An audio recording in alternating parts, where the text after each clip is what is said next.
ఎవరికిరా నువ్వు జాతి పిత్తవు? ఎవడు నీ జాతి? వినోద్రావు నీ జాత? ఎర్రబల్లి దయాకరావు నీ జాత? కుక్కడపల్లి కృష్ణారావు గారు నీ జాత? లేకపోతే తన్నీరు హరీష్ రావు గారు నీ జాత? నీ జాతికి పిత ఉండొచ్చు, మాకు మా నల్గొండకో లేకపోతే మా పాలమూరుకు నీ జాతితో ఏం పని? నీ జాతి ఏంది? నీ నీతేంది?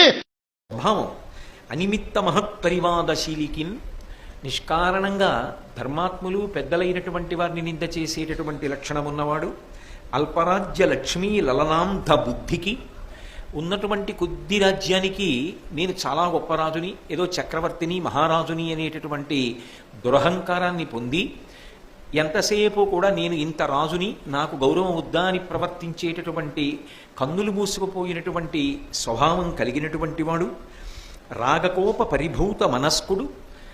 ఎప్పుడూ కూడా మనసు దేన్నో కోరుకుంటూ ఉంటుంది, తాను గొప్పవాడు అని నిరూపించుకోవాలని అనుకుంటూ ఉంటాడు.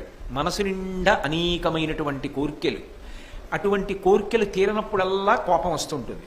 అన్ని కోరికలు ఉన్నవాడు ఆ కోరికలు తీరడానికి తగినటువంటి అర్హత పొందినవాడు కావాలి కదా, అంత సమర్థుడు కాడు. చేసేవన్నీ తప్పు పనులు.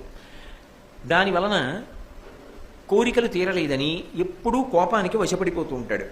కాబట్టి రాగకోప పరిభూత మనస్కుడు. మరి ధర్మవిరుంగ వీనికిన్ బోలునే, అటువంటి వాడికి ధర్మం తెలిసే అవకాశం ఉందా?